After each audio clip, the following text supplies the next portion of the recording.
Téléphone qui est attribué à Emmanuel Macron, la première étape, c'était de vérifier que le numéro était encore actif aujourd'hui et que c'était bien toujours Emmanuel Macron qui l'utilisait.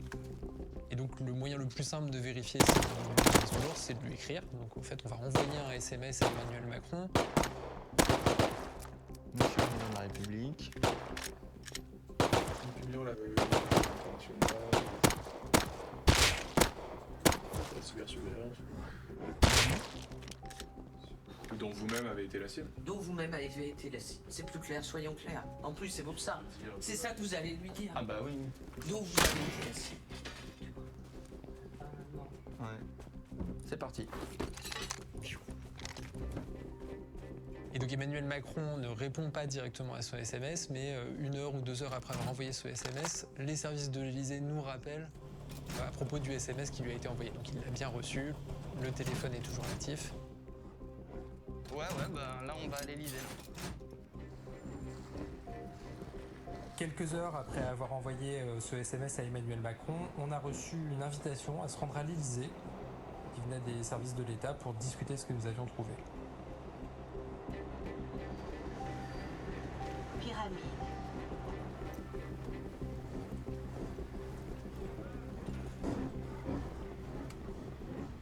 La tournée quand même de ce matin, l'impression que ça nous a donné à tous, c'était vraiment le côté panique. Enfin pas panique, genre oh mon Dieu c'est horrible ce qui a pu se passer, mais c'est plutôt oh mon Dieu toutes les implications potentielles de cette affaire sur tous Les plans judiciaires, diplomatiques, sécuritaires, voilà, et que en fait ils verrouillent la communication. Assez rapidement, les experts de l'État vont confirmer qu'il y a bien eu des tentatives d'infection ou des infections dans certains cas sur les téléphones de certains ministres et sur les téléphones d'un certain nombre de très hauts fonctionnaires français. Le résultat des analyses du téléphone du président de la République est classé secret défense et on n'y aura vraisemblablement jamais accès. We don't know exactly who in Morocco was using Pegasus. There were Moroccan dissidents on the list, even the king of Morocco himself was on the list. But we do know that NSO only sells to governments and government agencies. We were reaching out to another dimension of the project. We were, at this stage, entering a space, a dangerous space, where we were talking about a country, a state attacking another one.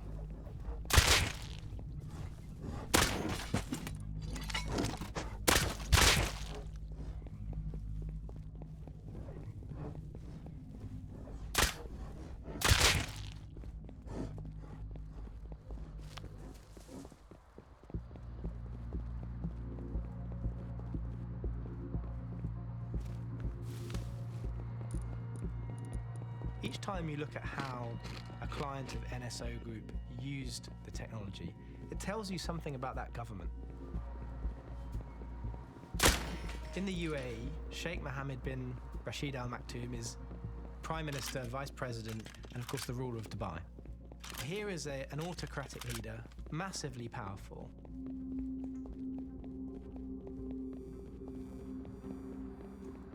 Princess Latifah is the daughter of Sheikh Mohammed. She had for a long time been, by her account, unhappy about her life in Dubai. She had been incarcerated effectively by her father's regime. I'm making this video because it could be the last video I make. Yeah. This video can help me because all my father cares about is his reputation. He will kill people to protect his own reputation. He only cares about himself and his ego.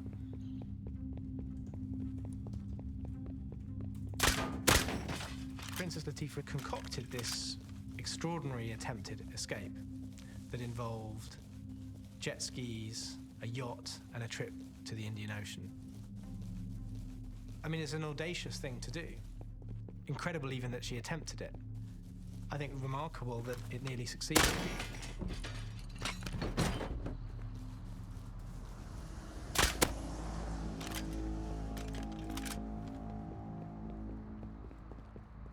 The day after Princess Latifa went missing from Dubai, we saw... And in the days after that, as she was travelling toward India on this yacht, her friends, people she knew, people within her orbit, their phone numbers also appeared on the list. If you look at the dates and times that her number and those of people close to her were entered into the system, you have something that has to be more than a coincidence. 8 days after her escape, Indian Special Forces boarded the yacht, and then the princess was forcibly returned to Dubai. We don't know exactly why the attempted escape didn't succeed, but NSO's technology was, it seems, from the evidence we've seen, one of the tools that was being used by the state in a desperate attempt to find Princess Latifa, kidnap her, and return her back to Dubai. We tried hard to get hold of a phone that Latifa had used, but we couldn't. So we contacted her friends and her associates to ask if we could check their phones to see if they had been targeted with Pegasus. Given how much David Haig was working on the Latifa case, it wasn't a surprise when we discovered that there was Pegasus activity on his phone.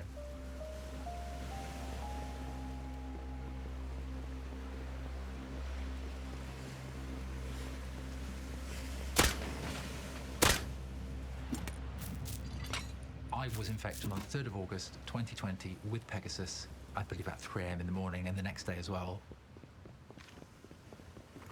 The fact that you can be on British soil and that they can do that, it's frightening. It really is.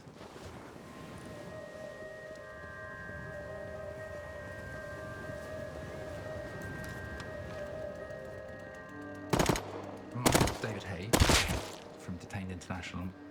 Then we founded the campaign to free the Dubai Princess, Princess Latifa, in 2018.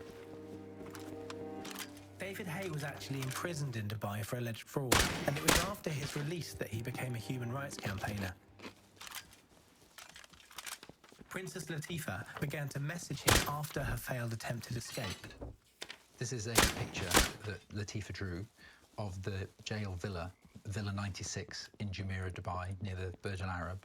And you can see here, beach this direction, where she was held captive. This villa has been converted into a jail. All the windows are barred shut. I can't open any window. There's 5 policemen outside and 2 policewomen inside the house. I don't know what can happen to me and how long this will last. If they decide to release me, like how my life will be. But I'm not safe at all.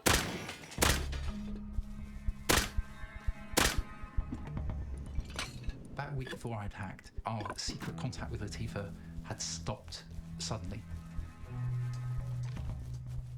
The several hours became a day, and then 2 days. And then we started to worry because that was not normal. We had recorded a lot of videos and a lot of evidence Latifa had that could be used to tell the world about her predicament, the fact that she'd been held hostage. At the time I was hacked, we were in London with the videos that Latifa recorded, the evidence, to meet media to decide if we were going to use it at that time or not. It was the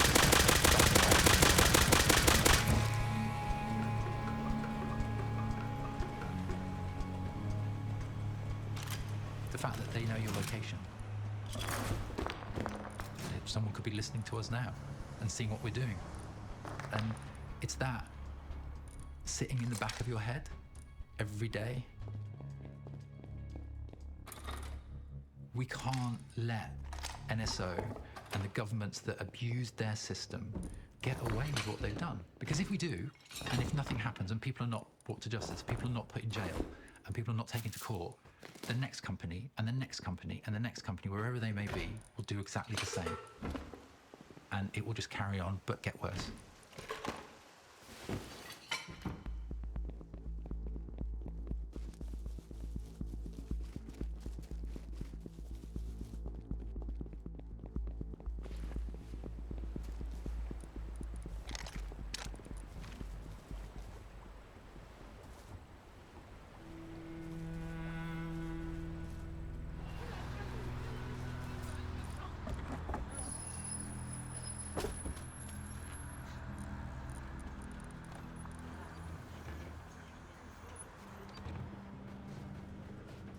הליבה של החברה זה מה שאנחנו קוראים לו חוקרי חולשות. אתה לוקח מערכת כמו האייפון, שעבדו על זה המהנדסים הטובים בעולם, ואתה מוצא דרך להתגבר על זה.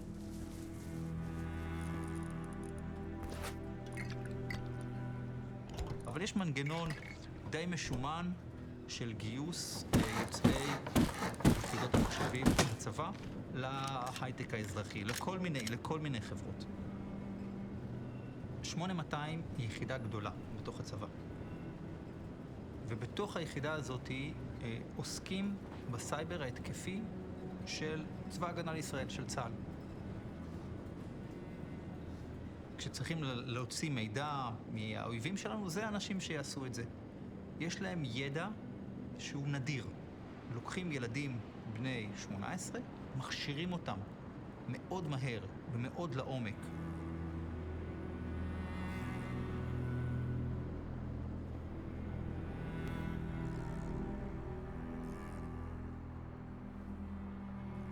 Israel has this advantage of not only developing new technologies and weaponry, but testing it live.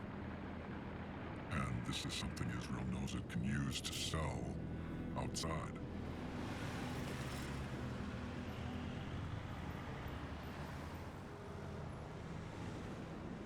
When you want to control a huge population, like we do with Palestinians, you have to have assets everywhere. So everyone can be a target because you don't want only the, terrorist from Hamas, but also maybe his neighbor or his cousin or the person who sells milk in the corner of the street.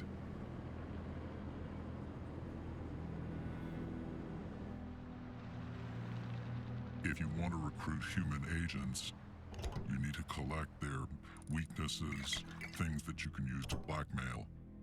And so part of what A200 does is to collect this blackmail potential information about everybody. If you're gay or if you have special medical condition or you have financial problems or someone from your family has one of those, then that's something we can use against you to blackmail you and get you to cooperate. Israeli intelligence has a strategic view of how their employees should be used after they leave their employ. They promote them, they want them to start these companies, and they see a deep communications, a continued relationship between the government and their former employees as valuable to Israel's national security interest. There's a lot of evidence to suggest that NSO Group had the direct backing and support of Bibi Netanyahu's government. In order to sell its product to governments around the world, it required permits, effectively licenses from the Israeli Defense Ministry. I decided several years ago to turn Israel into one of the 5 cyber powers of the world. In order for the companies to develop, they need to make, what do they need to make? Money. They need to make money. Now, the easiest way to make sure that they don't make money is 1, high taxes, right? What's the other one? Regulations. Have you ever heard of regulations? We have a problem with regulations. So the policy we have is keep taxes low and keep regulations low. Minimize regulations. There is no industry more susceptible and more inviting of regulations than cybersecurity. It's like weapons. It is a weapon.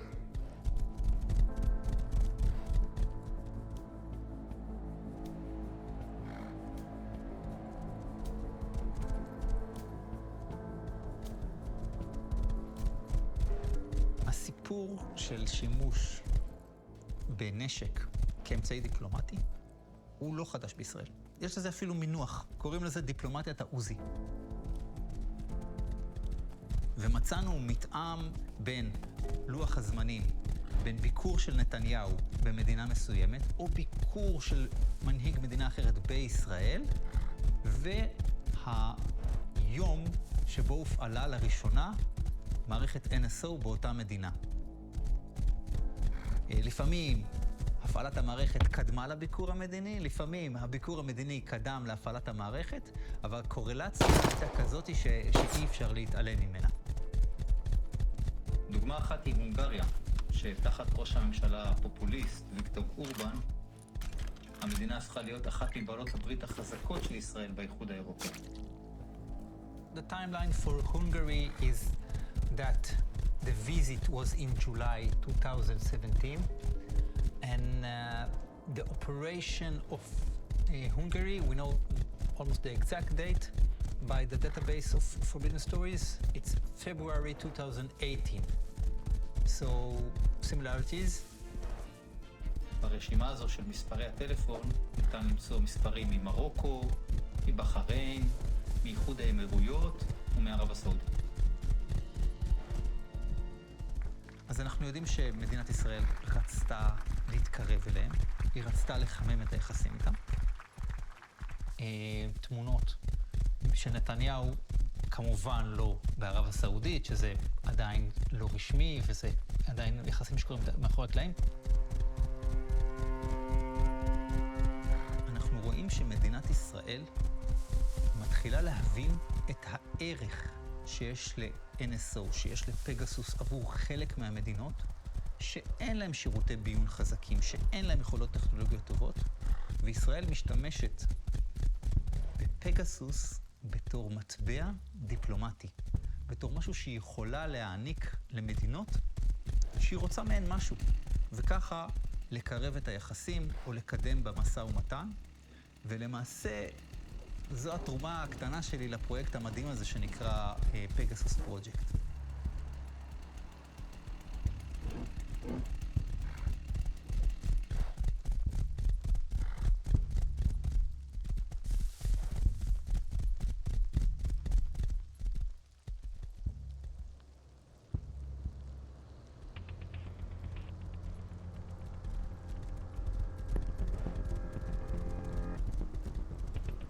Going through all the numbers on the list was a huge job. More than 15,000 of the numbers were in Mexico. And one of those numbers belonged to a journalist who was murdered just weeks after he was put on the list. Was Pegasus used in that case to spy on a journalist or to geolocate him?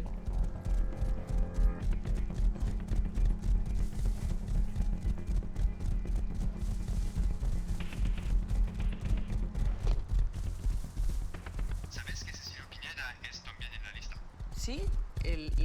¿El que fue asesinado? Sí, es en la lista, sí. Uf, qué fuerte.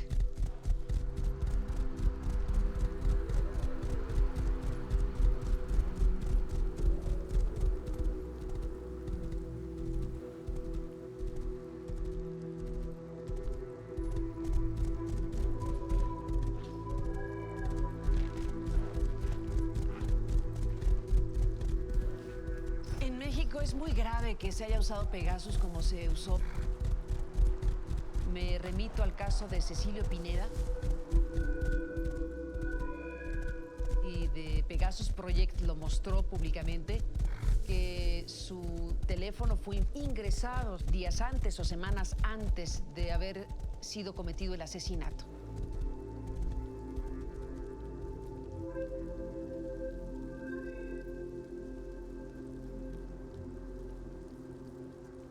El estado de Guerrero es una de las entidades más impactadas por el crimen organizado. Hay lugares en donde literalmente el Estado ya no tiene dominio. Las autoridades en realidad están pues mezcladas con el crimen organizado. Y hay pues actividad del narcotráfico, hay actividad diversa delincuencial.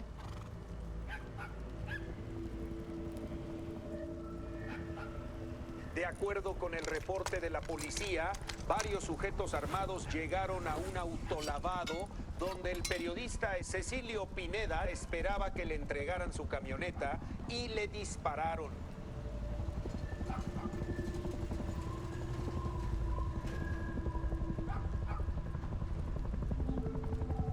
No me sorprende que Cecilio Pineda estuviera en esa lista porque el tema que se estaba tocando era serio. Nos calentamos, ya estamos cansados de violencia, pero nadie tiene segura su vida. También, la verdad, vivimos en una región donde estamos solos, una región en donde todas las autoridades pues no te apoyan, y aquí uno tiene que defenderse con sus propios hombros.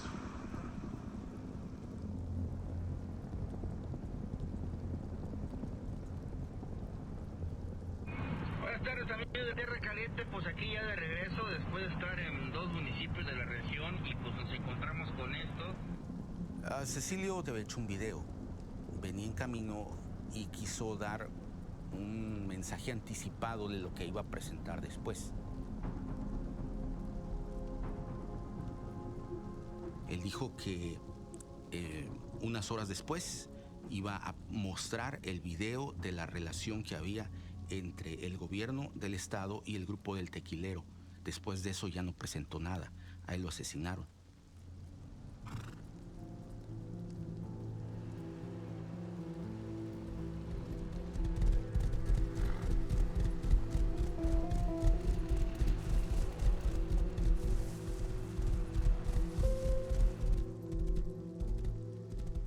Ese día,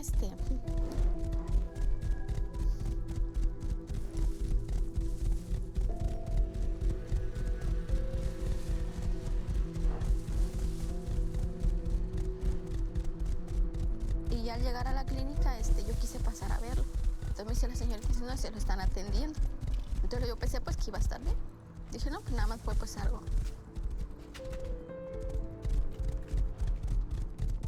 Ya como a los 3 minutos sale el doctor. Dice, no, pues ya falleció. Y es la única vez en mi vida que me he desmayado. Cuando volví, pues estaba toda aturdida. Dije, pues no sabía qué. Y pues ya fue cuando me volvieron a decir pues que había fallecido. Que ya había llegado prácticamente casi muerto, pues.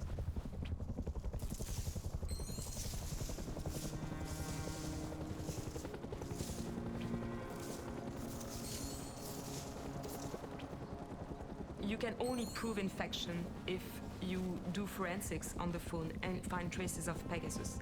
But in many cases, the phone was not findable. That was the case of Cecilio Pineda. No se puede afirmar categóricamente que lo que se obtuvo del posible espionaje haya sido lo que provocó el asesinato. Pero tampoco podemos ser ingenuos.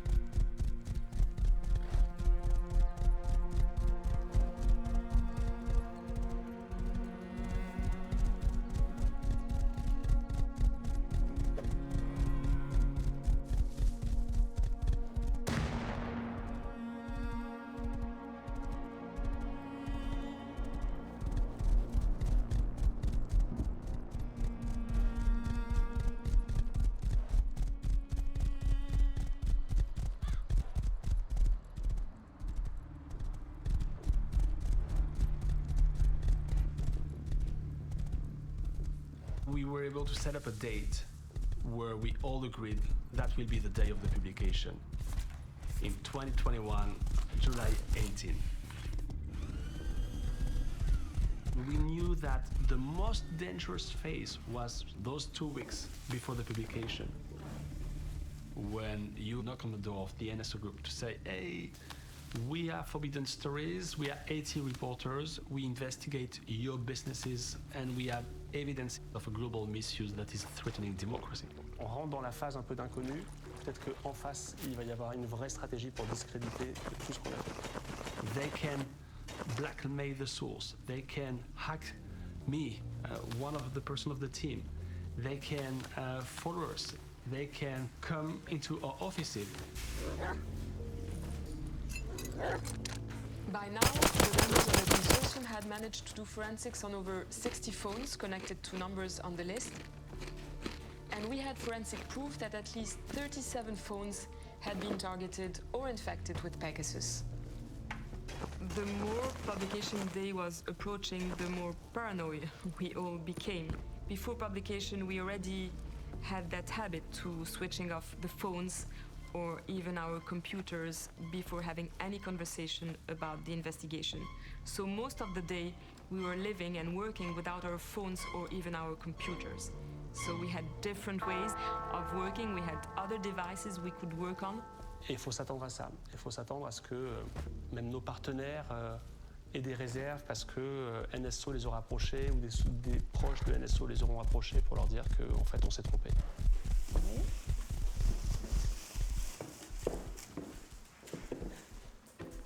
I remember that day clicking on the button send. I was sending the official request for comment from the 80 reporters with dozens of questions inside. We were giving a deadline to the NSO group and to other state actors. And we were expecting some answers.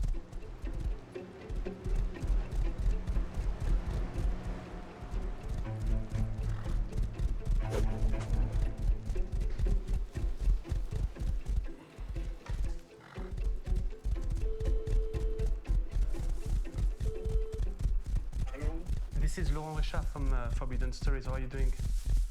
Yeah, I'm good. Yeah, thank you for taking the time to answer. I was just wondering if you are planning to answer our question. Yeah, you can see it in your email now. Yeah? Okay, I see it. Thank you. Okay, thank you, bye. Bye.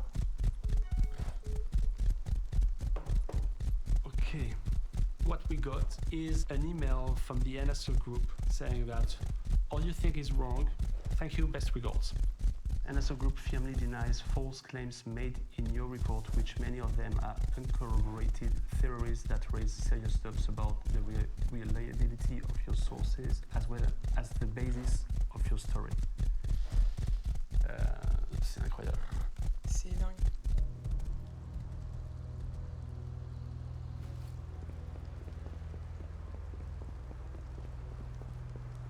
But then when I woke up in the next morning, I opened my phone and I saw that NSO had sent letters from lawyers to most of the partners on all continents to threaten them and to tell them that if you publish anything, we will sue you.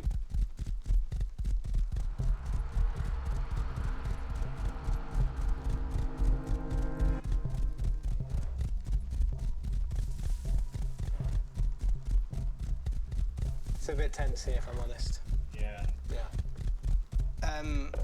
We've had a provisional response from NSO to the Washington Post, and we will have another response from them to us in about 15-20 minutes, so we're going to keep this call really quick. The stakes are really high when you do this kind of reporting. Here was a company valued at over $1 billion, and the NSO group and its clients, these governments, were not going to put their hands up and confess to this activity. They were fighting it as hard as they possibly could. All going well, if we're proceeding with this project, I think the crunch point really is going to be in the next 12 hours. What do you mean in the sense of if we are proceeding, Paul? Yeah. Is that in doubt? Well, it's never confirmed until it's confirmed, right?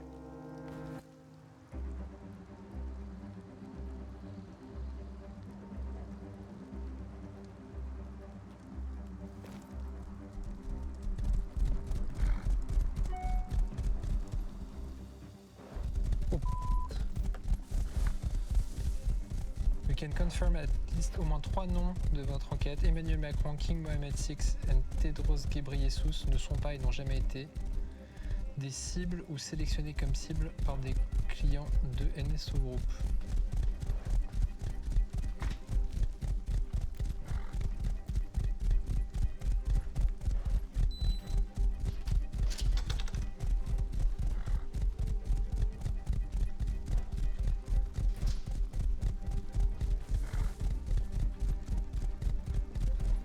Ouais, on a NSO qui demande nommément pour le PR, Mohamed VI et le mec de l'OMS. Je suis en route pour le bureau de la direction. À tout de suite. En mars 2019, alors que le président Macron suit très près la crise politique qui secoue l'Algérie, c'est à ce moment-là que l'un de ses numéros est enregistré par un service marocain. So Paul, just to be 100% clear, you guys are ready to hit the button on a version of the story in 42 minutes. Of the heads of state story. Heads of state only. We're not ready now, but in 42 minutes we will be ready. Here we were simultaneously publishing 17 different media outlets all over the world in several different languages, all at the same time, on the same minute, on the same day, after months of investigating. Investigation into the NSO group. On 10. That's okay. I'll just say, yeah, and its clients. Let's shut the clients. 4, 3, 2, 1. Zéro, c'est parti. Allez. We've done it. 18 heures. On est bon, 18. 18. So the story's now live. An explosive investigation from the Washington Post and a consortium of media partners. Activists, lawyers, and journalists are reportedly among those. De la utilización de Pegasus en el mundo. L'Élysée prend cette affaire avec beaucoup de sérieux. Il ne faut pas que les choses retombent dans quelques jours. Pegasus est utilisé par des États pour cibler des journalistes, des politiques et même des chefs d'État. What can be done to protect our country from commercial spyware? The kind of threat that is now being reported at the top of the news across the nation. There had been reporters who've been doing stories on Pegasus for years. This sort of tipped the scale because it was in so many countries. It was against so many people in civil society who clearly were not terrorists or criminals. And you got a real sense that it was a free-for-all. We even found out afterwards that the FBI considered using a version of Pegasus that could hack into US phones. But that fell apart, and the Biden administration actually blacklisted NSO Group. They've made a bigger deal than I would have expected against not just an Israeli company, but really they're criticizing the Israeli government for allowing this to happen, because it actually could not happen without the Israeli government's permission. You have here a go-to spy service for tyrants. What the executives of these companies and the engineers are hoping for most is to make a whole lot of money and do it in a way where there's minimal regulation and minimal oversight. A U.S. appeals court is allowing WhatsApp messaging service to move forward with a lawsuit against NSO Group over allegedly targeting... Silicon Valley has a big role to play. Company like WhatsApp, company like Apple, they are suing NSO. They are the ones with money. They are the ones who promise you safety and security. All we've seen NSO Group is deny, deny, deny, and that's shown up entirely through the legal process as well. The way I think about it is tech companies can and should do everything they can to make their software as secure as possible. But at the end of the day, if there's no consequences for people who try to break that software to commit human rights abuses, then there will always be people trying to do it. It's just like the only solution to stopping bank robbery is not to have the best technology in banks. Yes, you do that too. It's also that bank robbers get caught and have consequences for trying to rob banks. And we need that for the spyware industry.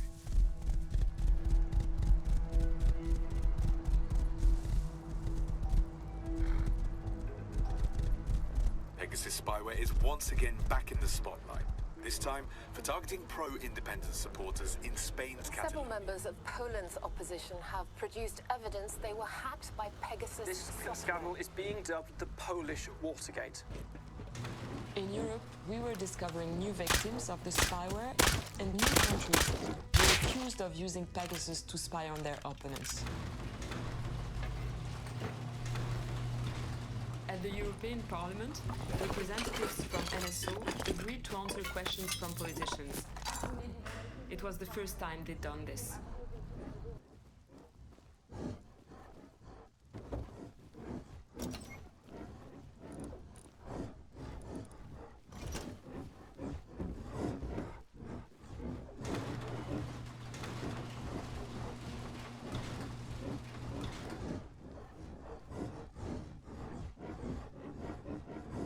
Ich bin Hanna Neumann, Mitglied des Europäischen Parlaments. Ich bin stellvertretende Vorsitzende des Menschenrechtsausschusses.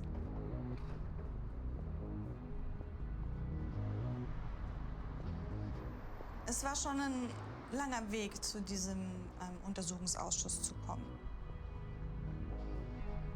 Die zentrale Herausforderung. Okay, guys, I'm gonna switch games here, and I wasn't totally sure what I wanted to play, but I believe it will be Genshin Impact, I think. Yeah, so, or I'm sorry, no, New World, I think, actually. Yep, New World. Realize that New World is what I want to play. Wird eigentlich stark propagieren, die Akteure mit uns. We know that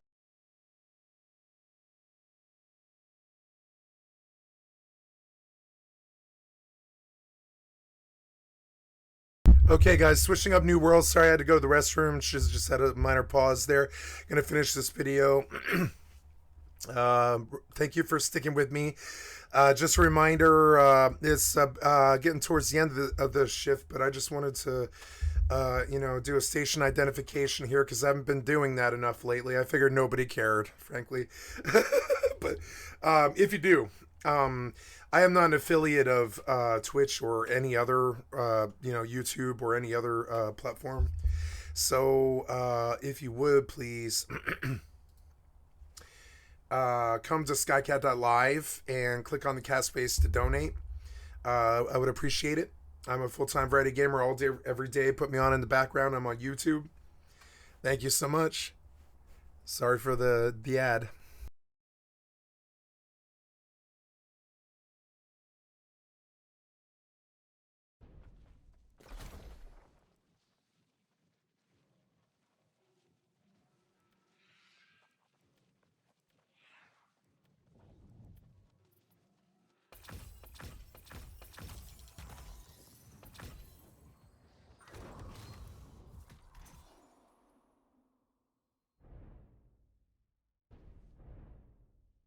that NSO is now on the market, so maybe they're trying to polish their image.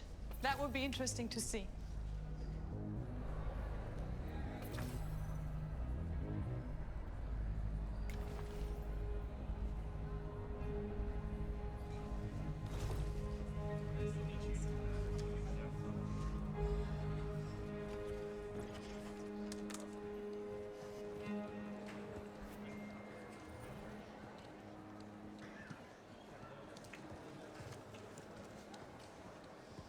Thank you, Mr. Chairman. On behalf of NSO, I want to thank the members of the Committee of Inquiry for having us here today.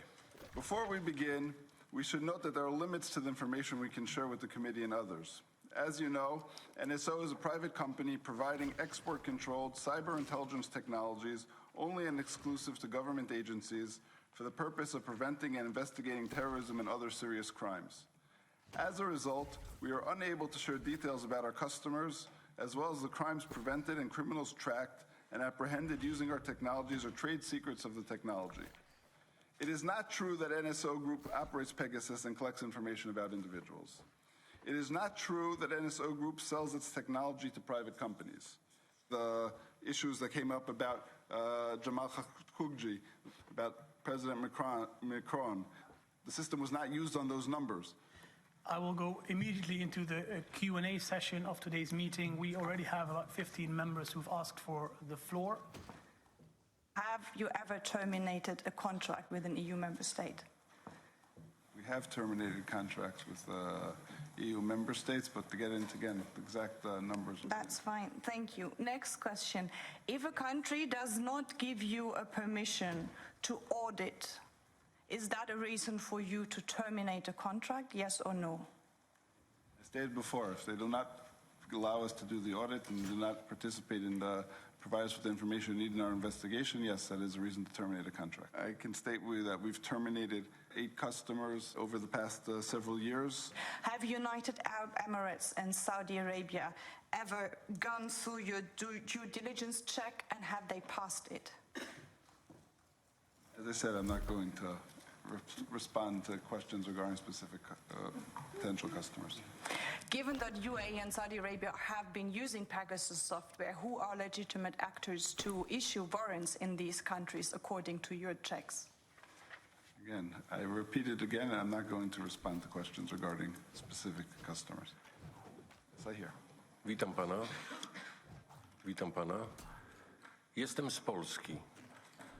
Czy o szpiegowaniu szefa kampanii wyborczej w Polsce dowiedzieliście się w roku 2019, kiedy to miało miejsce według doniesień medialnych? I cannot, and again I repeat, I cannot, because of various confidentiality and secrecy issues, I cannot get into specific questions regarding specific customers or specific cases. Ezzel kapcsolatban lennének azok a kérdéseim, hogy van-e még továbbra is élő szerződésük a magyar kormánnyal, mennyiben nincs élő szerződésük.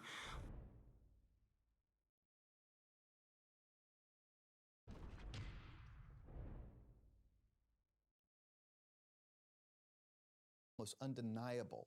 So what we're doing in this country is we're relying on our. Thank you for the excellent content for my stream. I've clicked off now because the rest of that video was in a foreign language and I wasn't able to follow it all. Sorry about that, guys. But we're doing another frontline Age of Easy Money about the 2008 government bank bailout and how it fucked the entire world. And instead of the banks like doing anything to help us at all, they just took the $40 billion payout and just ran with the money. And that's why all the rent went to 2,200 and San Francisco died and COVID happened and Trump and all this stuff. Non-democratic institutions to take up the burden. The Tea Party. The American Taliban, you know, the Tea Party is the American Taliban.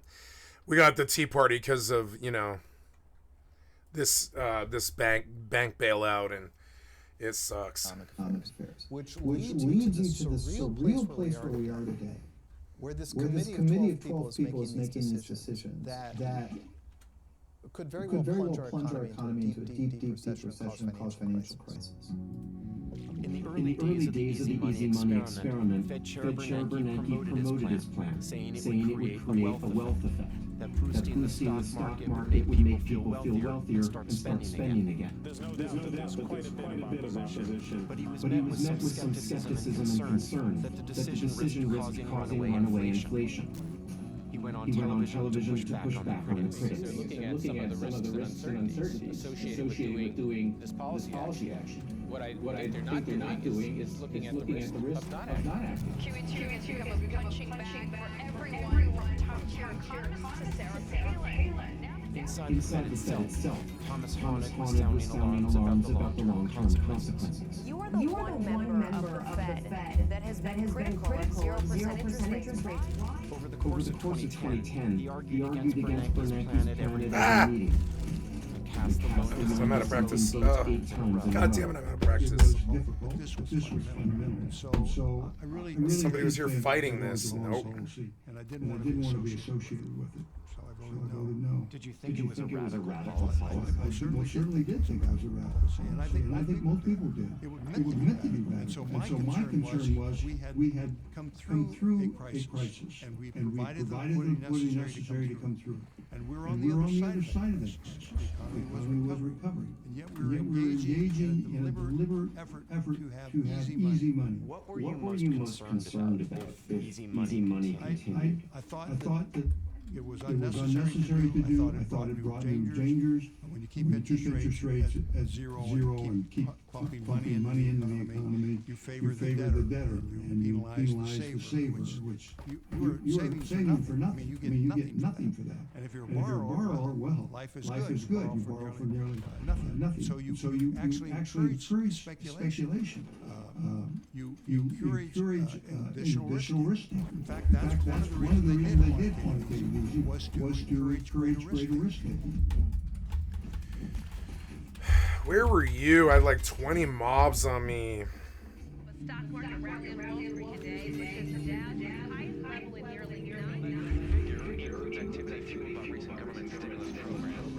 The Fed's quantitative easing set off what would become the longest bull run in the stock market's history.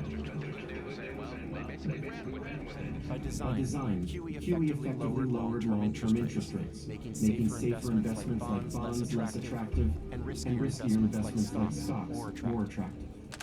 The Fed goes out and buys certain kinds of assets, and it kind of puts a floor under the market, and it artificially pushes up prices. And when I say artificial, what I really mean is nothing changed at Apple or IBM or GE. It wasn't like somebody invented the new thing post 2008. But a lot more investors got bullish in the stock market. So the stock prices of those companies go up. What's really happening? Nothing's changed. Nothing new has been invented. It's a sugar high. It's like drinking a Coke instead of having a meat and potatoes meal.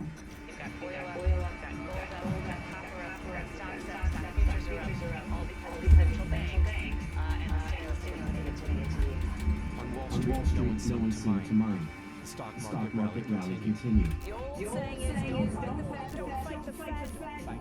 Rule number one is you don't fight the Fed. I don't know what the hangovers will look like down the road, all this extraordinary stimulus, but for now, the markets love it. Don't fight the Fed. Don't fight the Fed.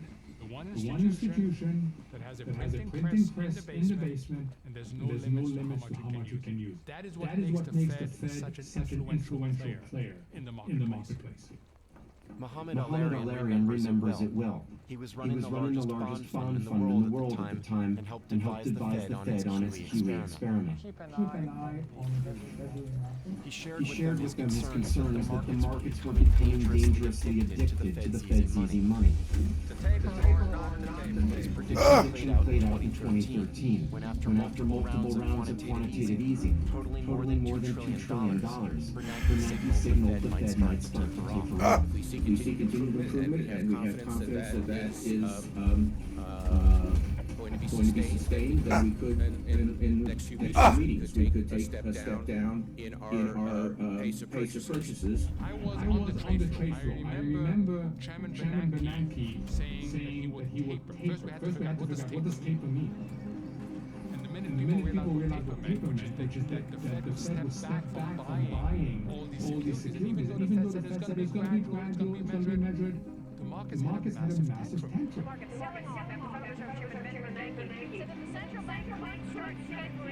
It shows you how addicted the markets are. The markets went into a fit. Became dysfunctional, known as the taper tantrum. Markets are like little kids. They want candy, and the minute you try to take the candy away, they have a tantrum. Big Wall Street reaction, right? You have extreme volatility. Where Wall Street says,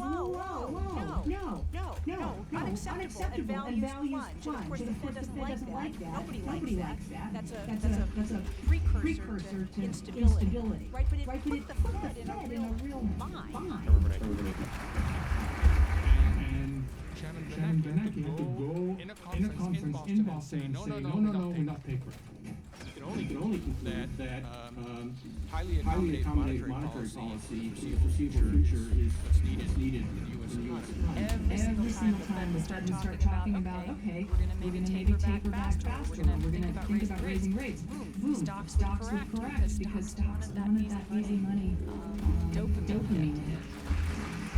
Bernanke's successor, Janet Yellen, had better luck the following year.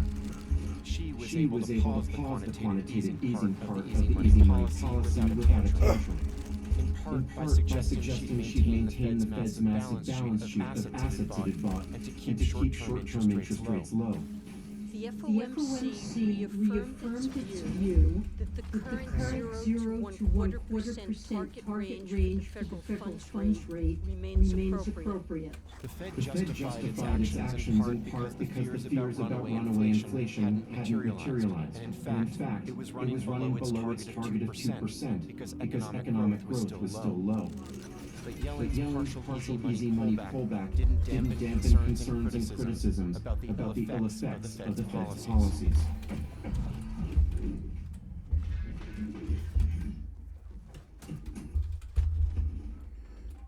So you're doing a documentary on the Fed and monetary policy? We're trying to. Are we insane? No, I think it's a great idea.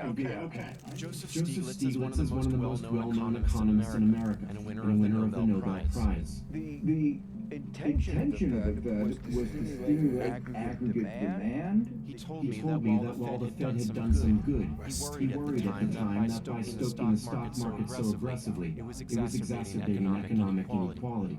The main thing I was concerned about was the way they were trying to revive the economy was a kind of trickle-down economics. The way quantitative easing works is that it's a lowering of the interest rates that leads stocks to go up. And so who owns the stocks?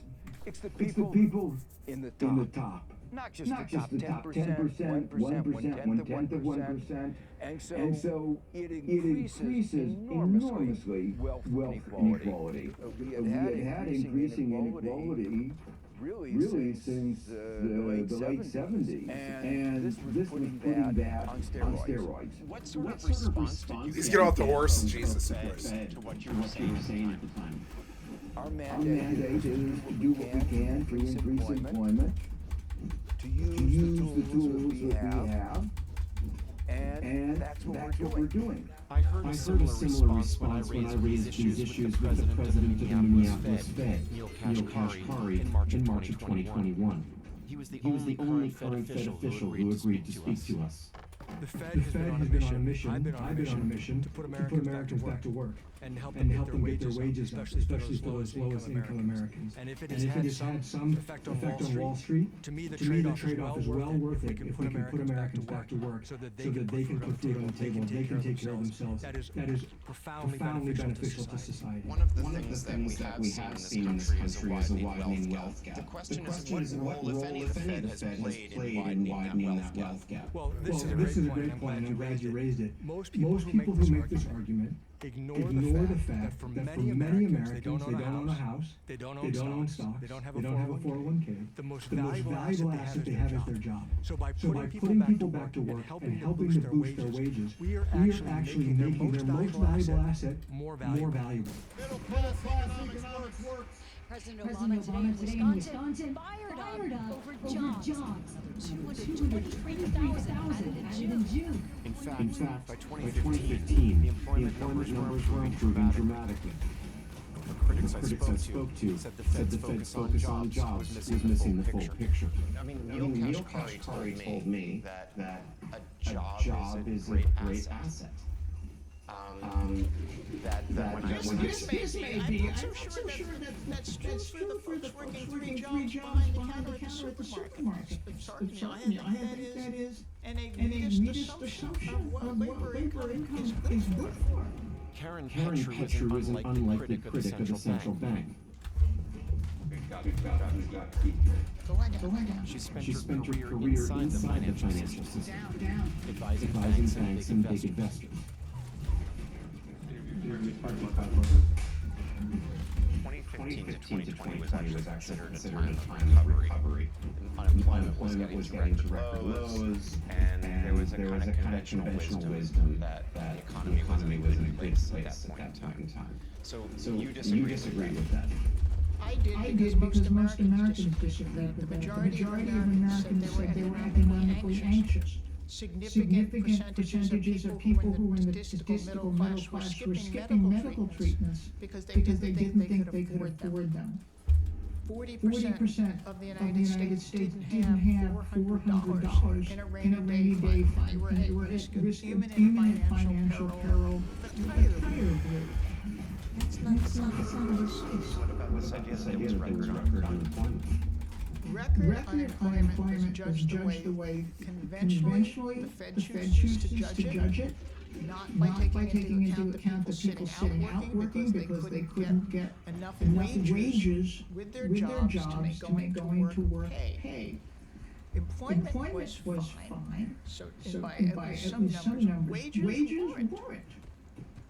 And people work to eat. They don't work because some noble ideal. So just to understand what was wrong with the model that was using in order to judge the success of their programs. Paul Krugman, a well-known economist, is a great example. You've got four guys in a bar, each one of whom is making $60,000 a year. Jeff Bezos walks into the bar, and he's making $2 gazillion. Does that mean that the four guys in the bar are doing any better? No. It doesn't. It's distorting statistics. You have to look at how much each person has, not at what the averages are to understand what's going on in the economy. And when 4 out of 5 guys in the bar are not doing well, the country isn't doing well.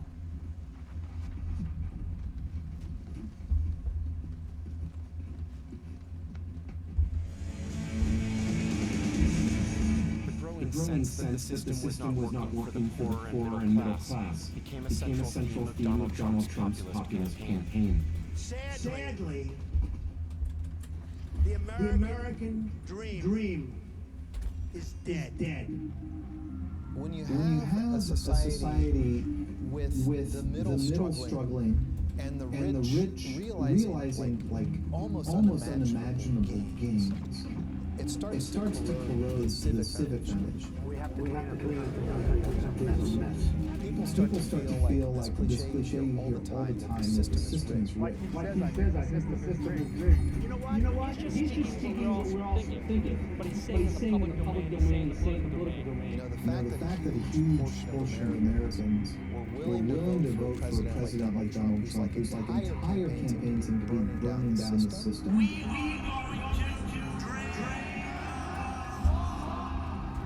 That doesn't just happen in a vacuum.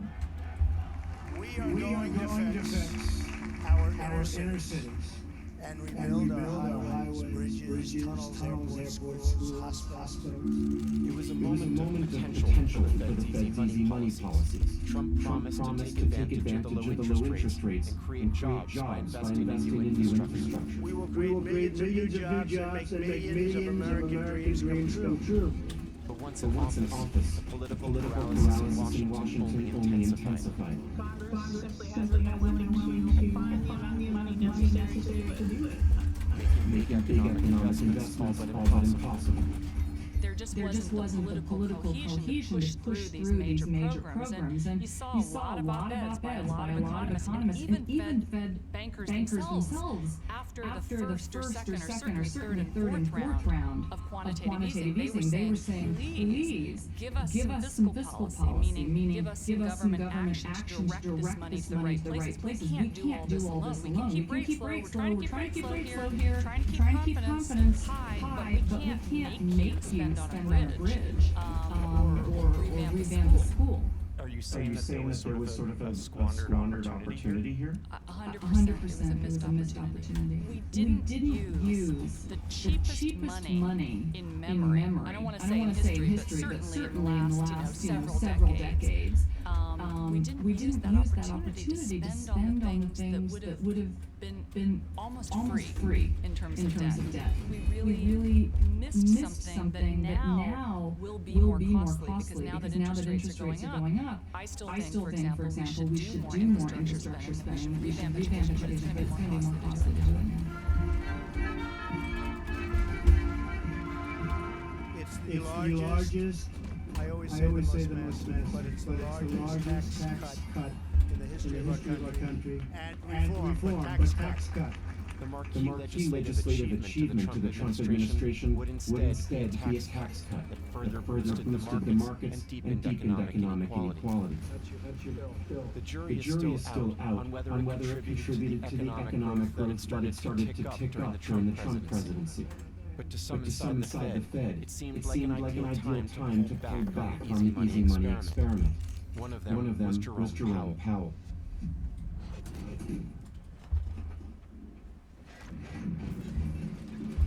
It is my pleasure and my honor to announce my nomination of Jerome Powell to be the next chairman of the Federal Reserve. Congratulations.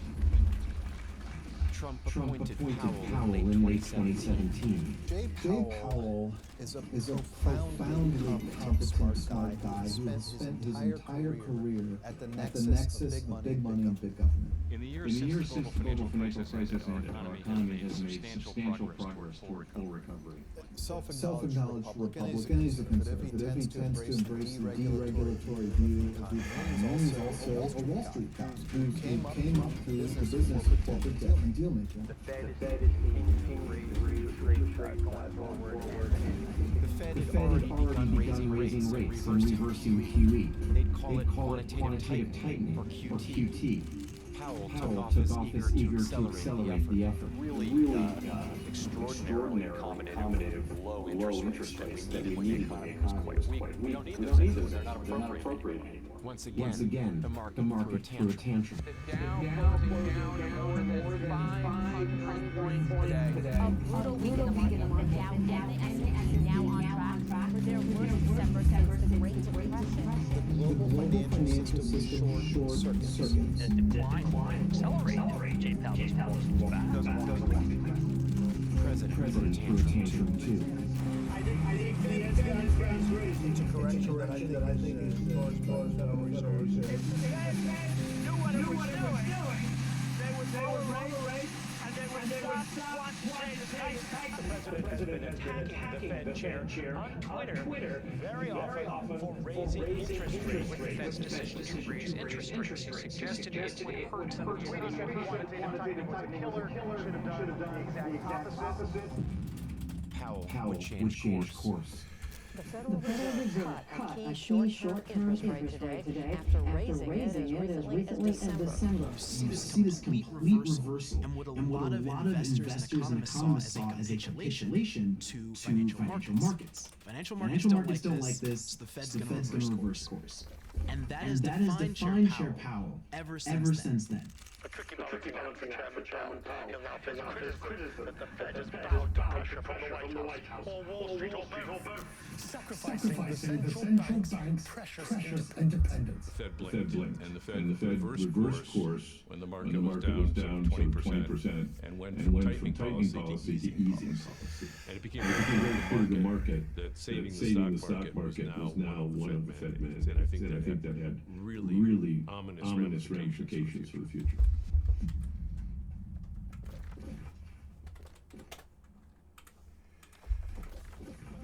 By 2019, the Fed's easy money experiment had been going on for a decade. What had started out as an emergency measure to save the economy had become the status quo. And it was deepening the concern about how the Fed was fueling troubling trends. Taking advantage of the Fed's low rates, private equity firms had been buying up huge swaths of the economy with borrowed money.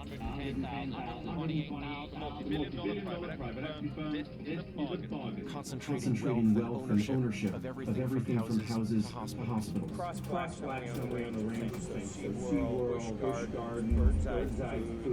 Michael Stores, Waldorf. What we like to do is come in by either real estate or companies. You see an opportunity to grow something faster, to invest capital, fix whatever that is broken, and then sell it. The Fed's policies had also been fueling a frenzy in Silicon Valley. WeWork has announced a massive $4.4 billion investment in SoftBank Group, leading to all sorts of excesses. Venture capitalists pumped nearly $500 million into the food delivery startup industry. Airbnb is now valued $10 billion, more than big hotel chains including Hyatt and Wyndham. And enabling certain tech companies to disrupt and dominate entire industries without ever turning a profit. WeWork is saying its total opportunity is $3 trillion. And that's 3.5% of the entire world's GDP. But perhaps the most destabilizing consequence to the economy was how the Fed's low interest rates had been incentivizing public companies to take on more and more debt. Valuations generally elevate, especially corporate debt. We have flagged the rise in corporate debt. Entirely too much corporate debt out there. I saw numerous studies and reports detailing the extent of the debt and how even marquee companies were becoming so leveraged their credit ratings plummeted. The Fed had hoped that companies would put all that borrowed money to good use and invest in their workforce and their infrastructure. But in reality, it played out differently. Buybacks. Stop buybacks. Robbing the American worker. Companies were often borrowing money to buy back their own stock, making the remaining shares more valuable and the prices higher. As a corporation, you realize all that matters is the stock price. So what do we have to do to increase the stock price? And more often that is buying back the stock. So it used to be the Fed would lower interest rates, businesses would then take on more debt, they would use that debt to hire more workers, build more machines and more factories. Now what happens is the Federal Reserve lowers interest rates, businesses use that to go out and borrow more money, but they use that money to buy back stock and invest in technology that will eliminate workers and reduce employee counts.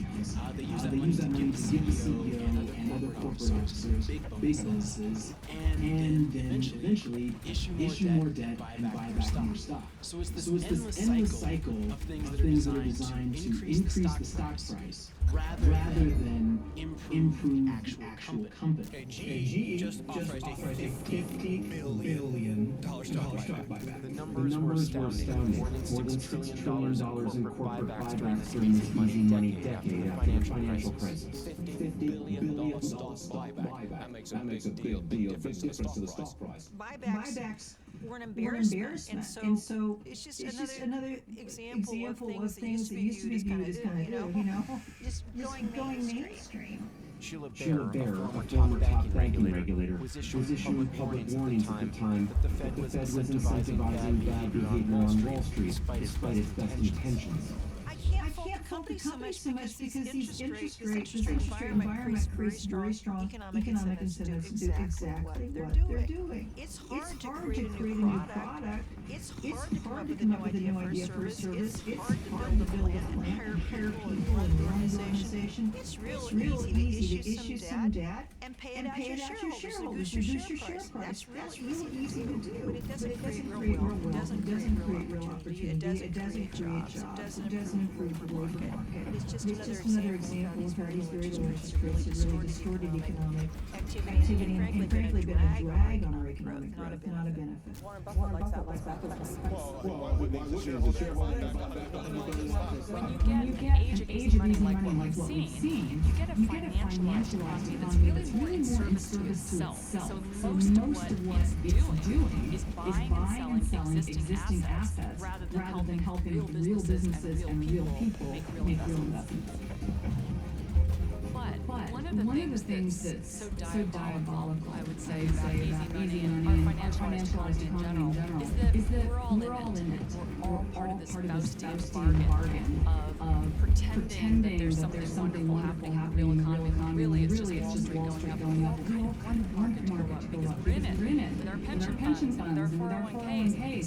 So everybody's money is kind of helping to push this whole cycle along. Some of the largest beneficiaries of this trend told me it made them uncomfortable, like legendary investor Jeremy Grantham. In my career in America, the percentage of GDP that goes to finance has gone from 3.5 to 8.5. We're in a way, we're like a giant bloodsucker. And we have more than doubled in size and sucking more than twice the blood out of the rest of the economy. And We do not generate any widgets. We do not generate any real increase in income. We are just a cup. When you say we, you mean you and other members of the financial community have been this kind of bloodsucker on the economy? Is that what you're saying? Yes, collectively, we fulfill a completely necessary service. But what we have done is created layers upon layers of more and more convoluted, expensive financial instruments. And that's what makes all the profits for the financial industry. And it's taken a lot of ingenuity and salesmanship to make this happen. And a lot of lobbying in Congress, et cetera. And we have imposed on the rest of the economy the idea that banking and finance are utterly important at all times.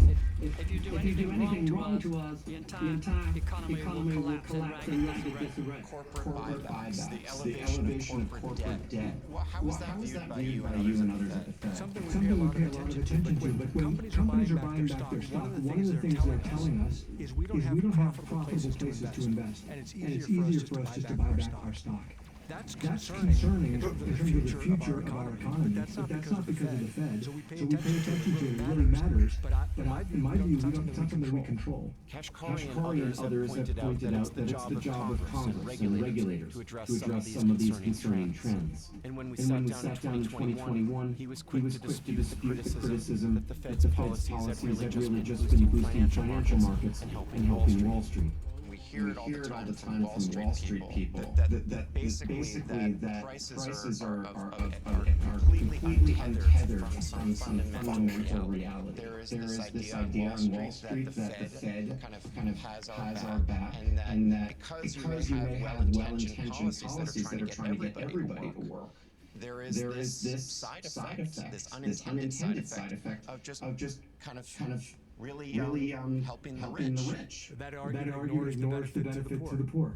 And if you're going to ignore the benefit to the poor, then we're only helping the rich. But of course, that's an incomplete analysis. When you actually sit down and say, well, let's go through the trade-offs of the choices that the Fed has, whether it's interest rates or it's quantitative easing. It's not just about Wall Street. It's not just about asset prices. It's also about the men and women in America who are trying to find work and who want to have higher earnings and who deserve higher earnings. If we are benefiting them by helping them find work and helping them have higher wages, I will take that trade-off.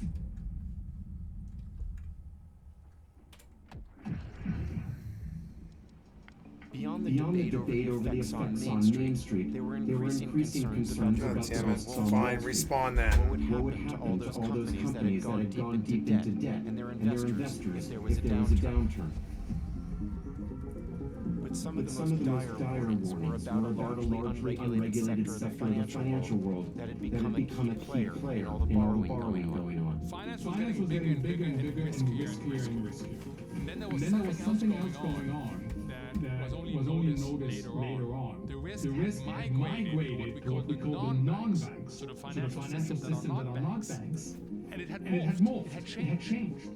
And in doing so, the ability to understand what was going on came down. Because the non-banks are not supervised and regulated as well as the banks. The phrase that was used at the time was shadow banking. That there were banking activities happening, but they were happening in the shadows. In the shadows of the banks themselves. These are the asset management companies, these are the hedge funds. These are not well regulated, but suddenly become systemically important. When it comes to shadow banks, what was your big concern?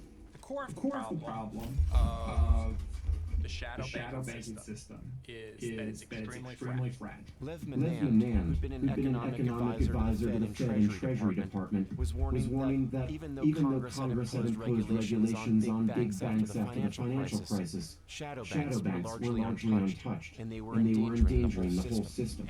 Anybody who's an investor in a shadow bank, has their money in a shadow bank instead of a real bank, is going to have an incentive to withdraw in the face of any uncertainty. So little economic shocks that cause asset prices to fall have the potential to trigger runs and panics. And so what we've done is, by allowing the shadow banking to develop, we've inserted a source of instability in our entire economic system that doesn't need to be there, and that has the potential of throwing us all off course. Let me start by saying that my colleagues and I Potential instability caused by the shadow banking system was on the Fed's radar.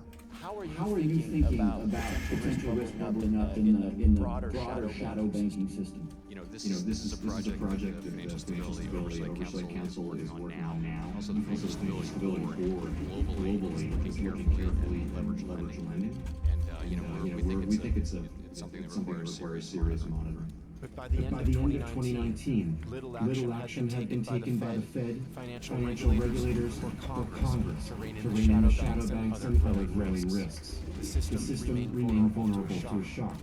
It would arrive in 2020.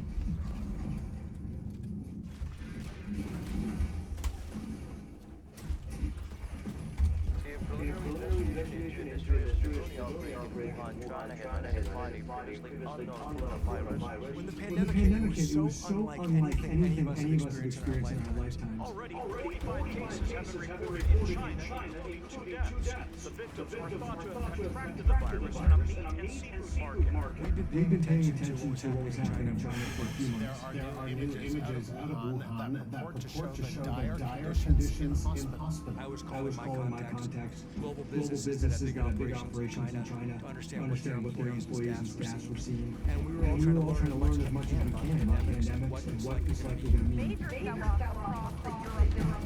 I think we all figured out very quickly the pandemic and the virus would drive the economy. By the growing number of infections outside. But how fast would it hit us? How widespread? What would the healthcare response be? It was maximum uncertainty. And you were seeing that uncertainty manifest in financial markets.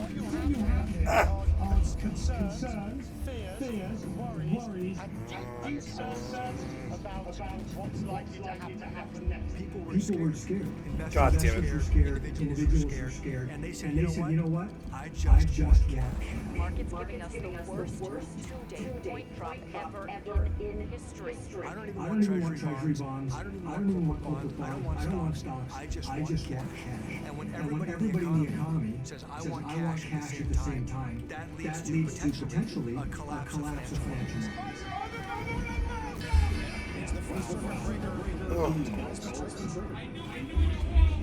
All the weaknesses of the system that was built up over the years of easy money were being exposed. Market functioning was starting to cascade into failure. Stocks were just on a downward free fall. You had credit markets seizing up. People were selling anything that wasn't nailed down. Attention was focused on highly leveraged shadow banks. We saw a shadow banking system. It wasn't something that you have when you have a pandemic. You have a bank panic. It was you have a bank panic because you had some exogenous shock in the economy and you had these underlying vulnerabilities in your monetary system that you haven't resolved. The Fed responded to this new crisis with an old tool. Once again, quantitative easing. The Fed will try to steady the shift after a week echoed the financial crisis of 12 years ago. It bought up hundreds of billions in debt from financial institutions. The Fed inject money into the economy in the last couple of days. By mid-March, it made more than $1 trillion available to the shadow banks, and they cut interest rates back down to near zero. The economic impact of the coronavirus is going to be triggering. The Federal Reserve lent $500 billion to securities dealers, $500 billion to foreign central banks, bought $2 trillion of treasury securities, another $1 trillion of mortgage-backed securities. It flooded the zone with new government cash to stabilize the system. Incredible effort by the Federal Reserve taking major action. Everything that Ben Bernanke's Fed had done over the course of the financial crisis of 2008, Jay Powell did that in a weekend. The scary part is it wasn't enough. The crisis continued, and they had to intervene even further. Good morning. We are here for you on this morning when the stock market has taken another dramatic plunge. Retail investors invested in the Fed's actions, the corporate debt market froze up. Companies were unable to pay their bills, putting the wider financial system at risk. There's just this corporate debt picture out there, and we're just beginning to see how those dominoes are going to fall. Then comes the realization that we have to lock down. The list of closings and activities being suspended is growing from coast to coast. In the White House, Eric Ueland was the Trump administration's point person dealing with Congress on the response. Every day, and was going through hearing more information and trying to explore the health side of this exploding virus crisis. There's also the economic impact that is just getting larger and larger and more significant. And so what's the impact on the community? When suddenly you're telling it, a significant amount of economic activities leads to slow actually cease. That's pretty dramatic.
$3.4 million people filed for unemployment last week. You can't really compare this to the financial crisis or even 9/11. There's never been a time in history where the U.S. government told the economy to shut down. Then we're talking about impacts on businesses, from small businessmen who are the heartbeat of our economy, communities, and how to keep people employed. What's the impact on industries and significant economic sectors of the American economy? But the policy response that we need to design and execute inside this crisis is a lot broader than anybody conceived up to that point. The motion is adopted. In a rare moment of bipartisanship, the Trump administration and Congress would end up passing the largest economic stimulus ever. Thank you The $2.2 trillion CARES Act, which unlike after the crisis in 2008, was aimed not just at Wall Street, but directly at individuals and small businesses as well. You encourage your team to be bold, be brave, and go big. We certainly deliver that $2.2 trillion.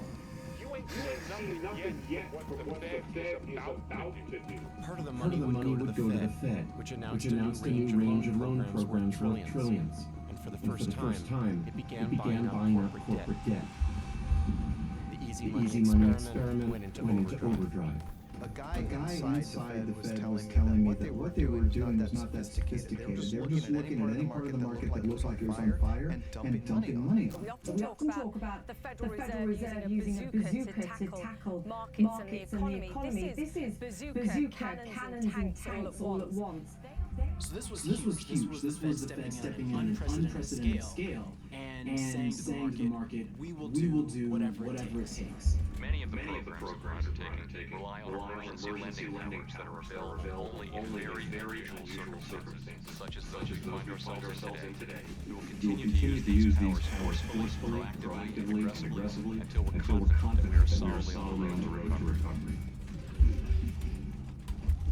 I don't think most people are aware that we came this close to bona fide financial crisis. Yeah, I think a lot of it is missed for two reasons. One, there was a lot of other stuff going on in the news at the time. The other is the Federal Reserve did an amazingly good job at putting out the flames of this panic. And even though the panic in March 2020 was more severe among many measures than anything we saw in 2008, the government's response was more powerful in certain respects. And we're lucky that the government was successful, or we could be living through a true depression.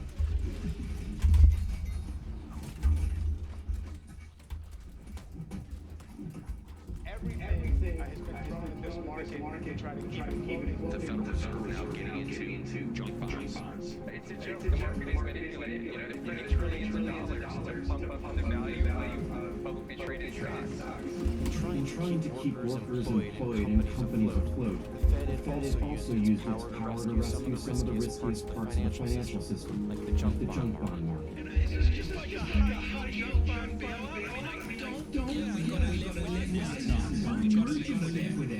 To the critics, the Fed was rewarding the same players and practices that had helped make the system so fragile in the first place. Over the years, we've been trained to believe that the Fed is on our side.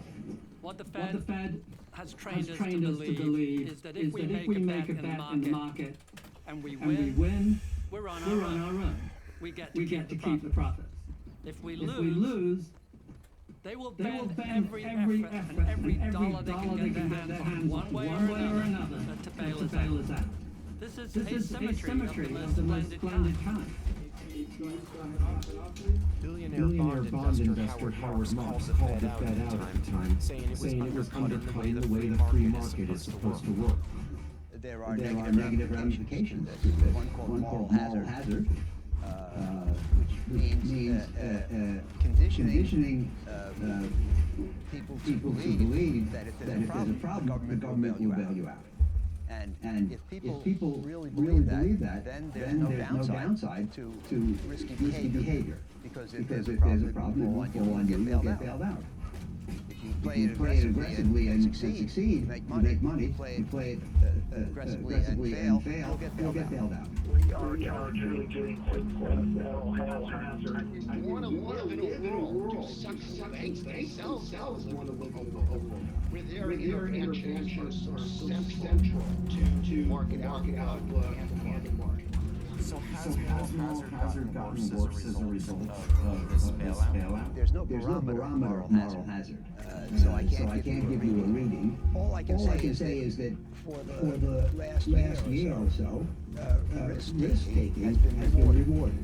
And that tends to bring on more risk-taking. I don't think it's anything that investors should be applauding necessarily because it's a nail in the coffin of capitalism. It's going to be a test whether or not capitalism is just a call sign when CEOs are looking to bail out.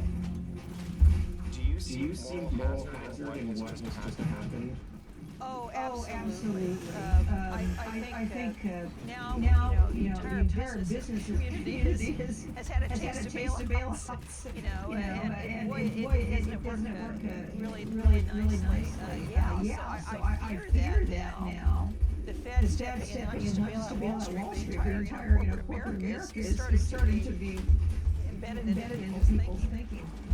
People talk about the survival of capitalism. But this is the biggest threat to capitalism. In good times, when anybody can make money, you reap those profits. At bad times, the Fed just keeps stepping in. We have this never-ending ratchet up.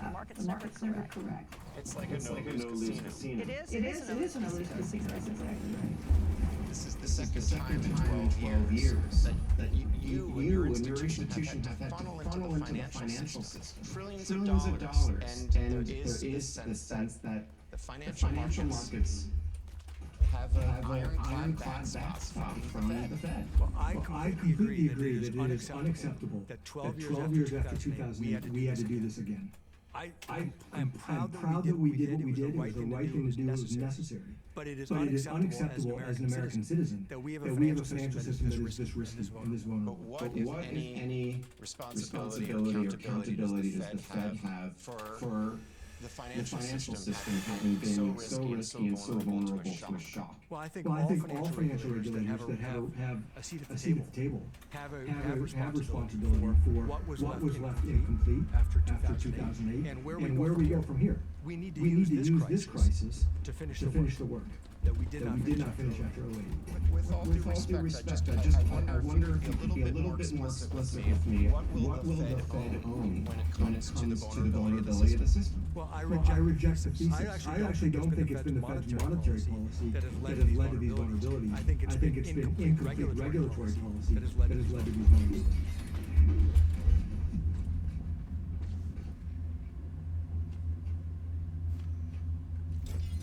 The coronavirus pandemic has left millions of Americans out of work. People have gone now without 4 or 5 or 6 or 7 paychecks. It's starting to catch up. They need food. It's the most basic thing. In the months following the Fed's rescue, we saw a troubling disparity. Any income at the moment? No.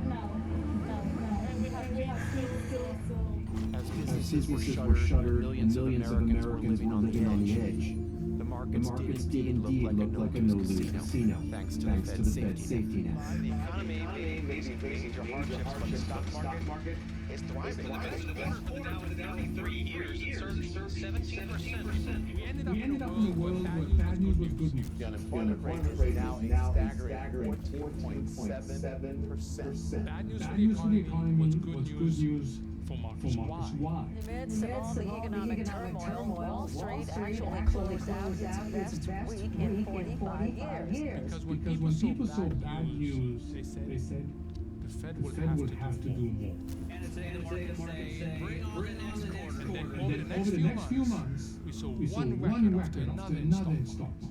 Stocks surging even as America enters its darkest chapter yet of this pandemic. Even after the initial emergency passed, the Fed was pumping $120 billion a month into the economy through quantitative easing on an indefinite basis. The fire hose was simply turned on and left on the curb. You know, these extraordinary measures of 2010 literally become the daily operating procedure of 2020. The stock market didn't just regain all of its losses in a matter of months, but started breaking new records. I see quite a bit of green on the market this morning. Dow, S&P, NASDAQ, all of them. Over the next 2 years, tech stocks would soar. Apple is now the first publicly listed U.S. company to be valued at $2 trillion. This company has just gone through this year's stock price. Right now, it's a seller's market, and homes are selling fast. Price of real estate would shoot up across the country. The housing market has never been hotter. And corporate America would take on even more debt, which investors gobbled up. Massive issuance of More than $10.5 trillion. For the richest Americans, it was an extraordinary time. Mark Zuckerberg has increased his wealth during the pandemic by more than $37 billion. Elon Musk has added over $10 billion just this week. Jeff Bezos reportedly earning over $50 billion this year. Billionaires now hold two-thirds more in wealth than the bottom half of the U.S. population. Let that sink in for a moment. Just the billionaires in the United States from March 2020 to February 2021 have grown their wealth by $1.3 trillion. $1.3 trillion. It's the first of euphoria that typically brings these things to an end. But even some of those billionaires were worried the Fed was fueling a dangerous bubble. The housing market, the stock market, and the bond market all overpriced at the same time. If the Fed knew what it was doing, it would not allow bubbles of this magnitude to take place. Smash the like button, invest consistently. But the epic rise in the market is irresistible to millions of new small investors too. So when a stock does well because of internal or external factors, you secure the bag. All these brokerage platforms saw the largest growth of new users they've ever seen. Because people said, now's my opportunity, I'm gonna invest my money in the stock market. I may not understand what the Fed's doing or how it works or what exactly is going on. I understand the Fed takes action, stock prices go up, these people get rich. And it became a very clear mandate for people. If I want to get in on this economic recovery we're having, I've got to buy stocks. I'm gonna take my stimulus check and I'm gonna put it in the stock market. So they're online, they're trading stocks, they're buying and selling, and putting money into these stock accounts. They started treating our community. Welcome back, Michael Lee. So many people, Bob. Fed Chair Powell became a kind of cult figure, master of the money printer. Invest in these four tickers. I'll put it right above. Billions poured into so-called meme stocks. This GameStop situation will never encounter a setup like this again. And new risky asset classes like cryptocurrency took on a life of their own. Bitcoin has been on a wild ride. It really is the new currency. There's just too much money. People just have so much money, and there's not really places to put it. So what folks started doing is investing in these very speculative assets, things like Bitcoin, because they're just seeing ridiculous rates of return. It doesn't really matter what the underlying value of the thing is, just like it doesn't matter what the underlying value of the company is. Right? As long as the stock price goes up, you want to buy because the stock is going to keep going up, and then you'll sell. It's the greater fool theory of investment. Cryptocurrency. Blockchain technology. It's actually very powerful. Crypto was all the rage in Hollywood, where actor Ben McKenzie saw celebrities pushing it on an unsuspecting public. With reporter Jacob Silverman, he began raising alarms. Crypto exchanges primarily were driving the advertising dollars here. So, it's not unreasonable to think that these folks got paid, not just multiple millions of dollars, but potentially tens of dollars to sell this stuff. Bitcoin is a new kind of money. Cash into crypto. What's up? I'm getting into crypto. History is filled with almost. When you're talking about an ad like Matt Damon ad, viral not in a good way. What does he work one day? He walks around the studio and points at stuff that isn't there and talks about how brave you need to be about crypto. It's a pretty easy paycheck. Fortune favors the brave.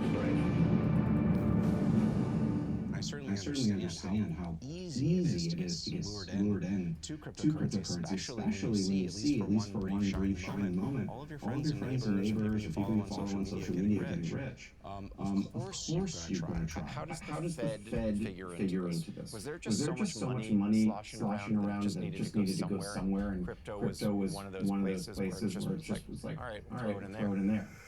Yeah. When money is cheap, people gamble. It's just undeniable. And fraud runs rampant. You would hear even within crypto circles, people start talking about Ponzi schemes in a non-derisive way. Saying, well, maybe we're doing kind of new types of economics. They're all forms of kind of irrational thinking and rationalization also that come together to help sort of conjure the solution that there's value here until something pops up. A number of serious investors like Jim Chanos began speaking out. It just became this orgy of speculation by the first half of 2021. Anyone who wanted to raise money for anything could do so.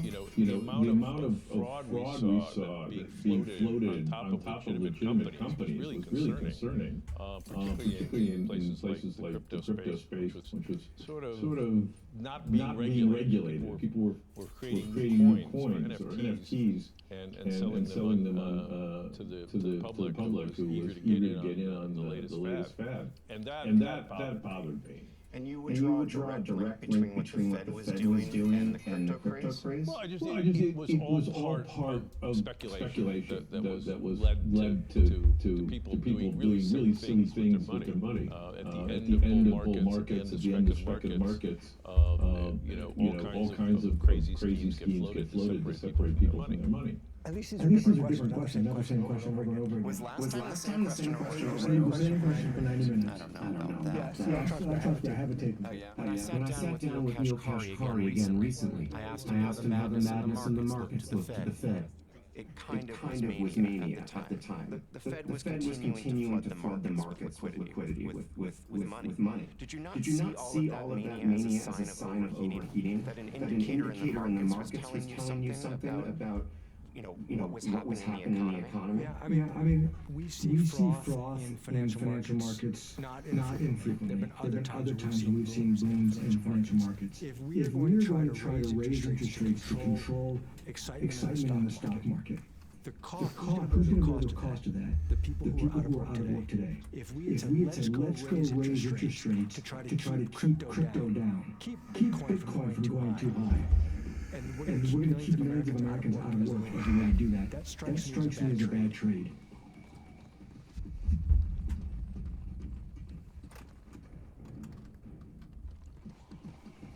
I think interest rates and inflation are going to rise well above what the Fed has projected.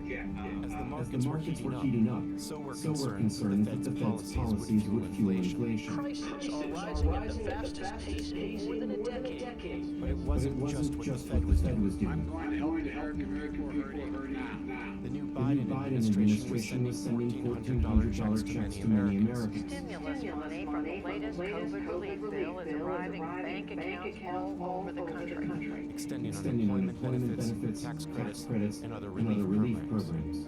I think there's a real possibility that in the year we're going to be dealing with the most serious incipient inflation problem that we have faced in the last 30 years.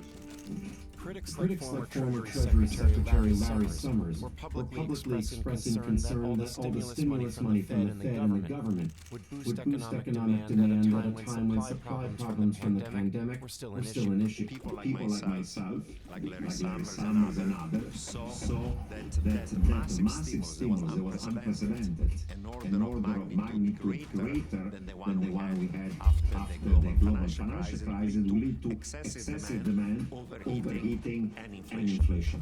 So we had an unprecedented fiscal stimulus, an unprecedented monetary stimulus. We had bailout checks sent to everybody, every household, every firm, every financial institution was too much and should have been more selective. There really just was all this money being pushed out of the economy. At the same time, you've got the Federal Reserve. They're pushing out another $4 or $5 trillion into the economy. And so prices rose. This goes back to your economics 101 textbook, right? There's too much money chasing too few goods, prices go up, and that drives inflation. It only took a few months for the warnings to come true. It seems like everything across the board is becoming more expensive. Gas prices going up, but the Fed didn't flinch.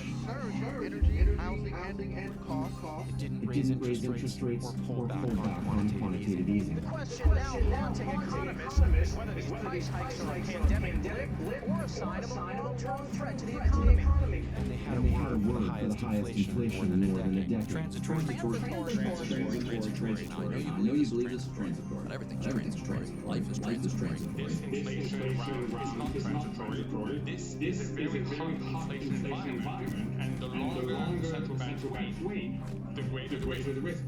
I reacted quite strongly to the assertion that inflation was going to be transitory. I remember warning at that time that we simply don't have enough evidence that it's going to be transitory. Transitory is a very reassuring term. Because I tell you, don't worry about it. It is temporary. It is reversible. Therefore, we don't need to change behavior. So yes, we have inflation, but don't worry. What kind of evidence were you seeing? This may be stickier inflation than it is transitory. One, what companies were telling us. And companies were saying, I am not sure it's transitory. This is beyond the pandemic. I was talking to CEOs. And they were giving me a very clear message, the same message that was in one earnings call after another earnings. They did not view the disruption as being transitory. Why transitory? Why that word? What did you think at the time? Well, we saw a number of factors that we felt were conspiring to lead to high prices. Many of those factors would fade away over time. So, for example, supply chains we saw were getting gummed up. But we also know that businesses are working very hard to ungum those up, to untangle the supply chain. So we thought that they'd probably make more progress there than we expected. The Business Roundtable, for instance, was coming out and saying, polling their CEOs and saying, look, we're seeing inflation everywhere. What we're doing. Okay.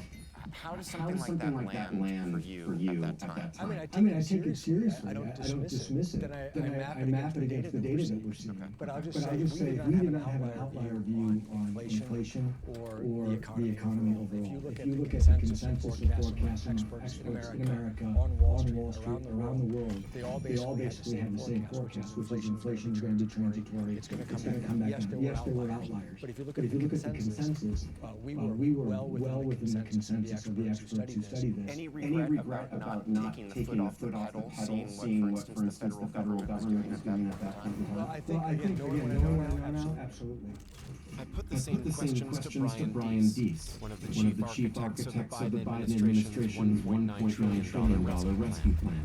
Were the inflation concerns at the time part of your internal deliberation about doing the Rescue Act? It was an issue that we were always aware of and focused on and weighing the weighing and balancing that you have to make policy making in the face of uncertainty. You're saying that you knew that could be a potential trade-off. It was always a trade-off. It was always a trade-off. The logic behind our actions was to get ahead of the pandemic, help bridge for families and businesses, and also ensure against the downside risks to our economy. And I think if we look back now and recognize that the inflation challenge that the U.S. economy faces is not unique. It is a global challenge. Inflation is higher in Europe and the UK today than it is in the United States. Was there a concern at the White House that the Fed was running the economy too hot for too long? That is a question that I will institutionally not answer. Why? Because one of the hallmarks of our system is the independence of monetary policy making. This has been something that you can't take for granted in our system, that prior presidents have not necessarily honored. But this present administration is quite committed to the proposition. The strength of our system, one of the strengths of the U.S. economy, is the trust that people have in the independence of monetary authority, and therefore we make deliberate choices to not make comments on questions like that. We're going to begin tonight with the rough road to recovery for America's economy. Through late 2021 and into 2022, stimulus from the Fed and the government would contribute to a rapid economic recovery. As our economy is going back, we see some price increases. But inflation continued climbing at the fastest pace in decades, hitting the poor and middle class the hardest. These price increases have a real impact on families. They're not going away anytime soon. People the Fed had hoped its easy money policies would help the most.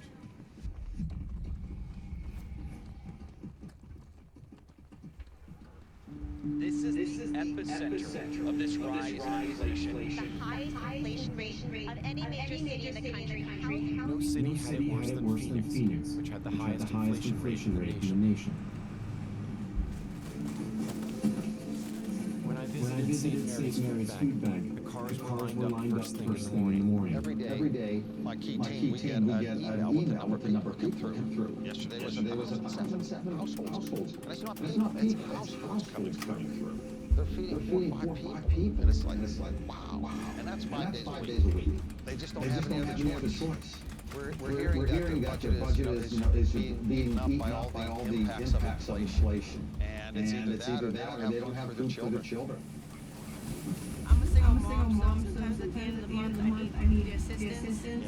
Life has gotten a lot more expensive. And being a single parent, I can feel it. It's like choosing between your rent and your food. It's like yesterday, $100 just to get cereal, milk, bread, and eggs. And that was basically it. It's a lunch meat. That was $100 and that was our week's worth of food. That's not gonna feed 6 kids.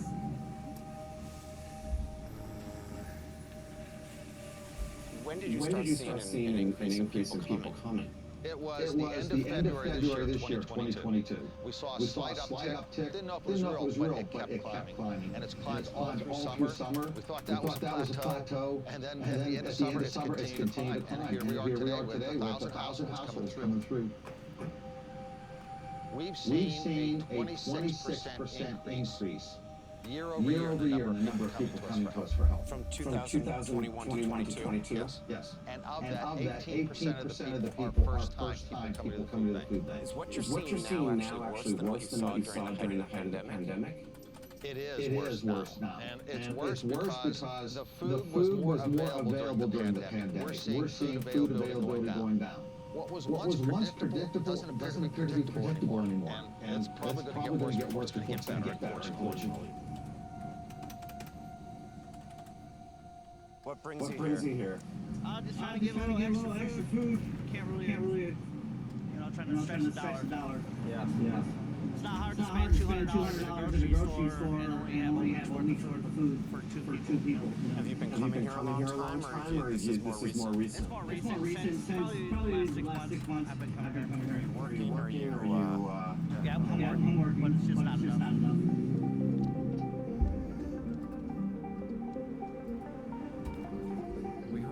Similar stories from credit counselors and their clients at a money management counseling center.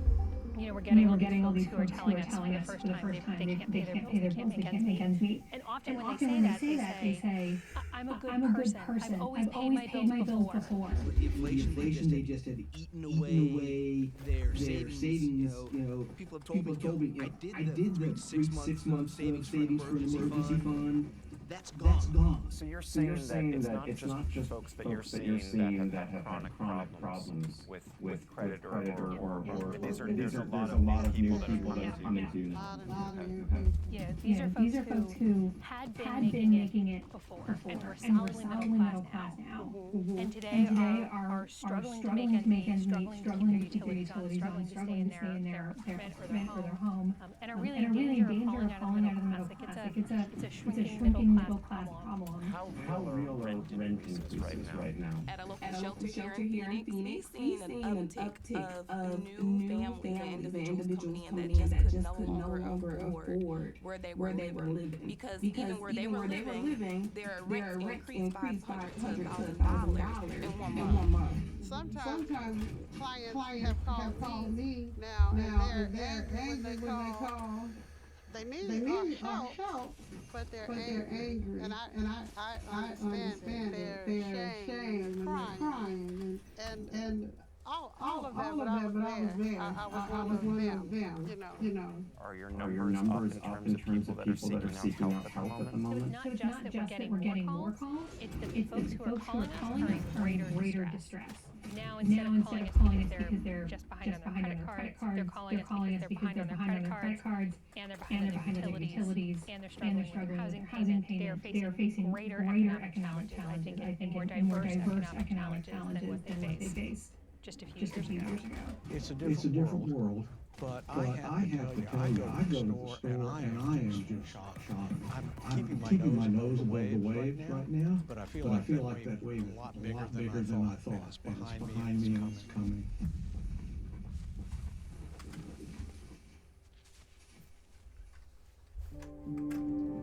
In the fall of 2021, with inflation at 6.8%, well above the Fed's 2% target, Chairman Powell acknowledged it might not be transitory after all. So I think the word transitory has different meanings to different people. To many, it carries at times a sense of short-lived. We tend to use it to mean that it won't leave a permanent mark in the form of higher inflation. I think it's probably a good time to retire that word and try to explain more clearly what we mean. It would be the start of a new phase in the easy money experiment. The committee is determined to take the measures necessary to restore price stability. Thank you. I look forward to your questions. Over several months, they raised interest rates.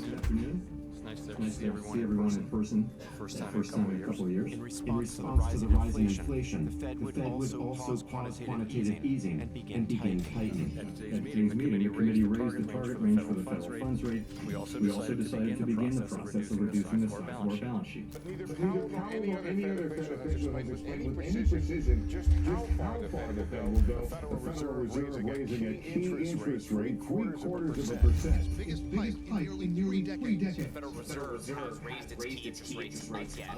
The move that seemed unfathomable to many just months ago has now happened twice in a row. other events like the war in Ukraine, Russia taking off Ukraine one after another. lockdowns in China, China has decided to put its southern tech hub Shenzhen under a citywide lockdown. and companies raising prices. A little bit of inflation is always good in our business. Would all send inflation even higher and accelerate the Fed's moves. Which brings us back to Jacksonville, Wyoming, in August 2022. An annual meeting of central bankers. Here we go. He's on the move. Where Jerome Powell signaled that he'd keep the Fed on course. He made a call simply last year that didn't age well. Raising rates to try to combat inflation. While higher interest rates, slower growth, and softer labor market conditions will bring down inflation. they will also bring some towns to households and businesses. How do you explain, for instance, to someone who is seeing their gas bills go up, their food bills go up, groceries, their rents go up? How is it that higher interest rates and what you're doing with this very blunt instrument, how do you say that that's going to help them with those issues in particular? Well, one of the reasons prices are high is because there's too much demand on the economy. And by raising interest rates, for example, we are going to slow down demand for housing, people going out and buying up homes, which eventually should prevent home prices and rents from continuing to climb. That should benefit workers. But things like gas prices, that's not being driven by us. I mean, that's being driven by the war, Russia invading Ukraine, Saudi Arabia cutting back production, big geopolitical forces. So there's some pieces of this that we can directly affect, some pieces of this are out of our control. I mean, some people have said kind of interest rates are almost like a hammer, sledgehammer. It's not like a scalpel. Can these problems be solved with a scalpel, or you really do believe that you need to bring the hammers out to some extent? Well, here's the thing.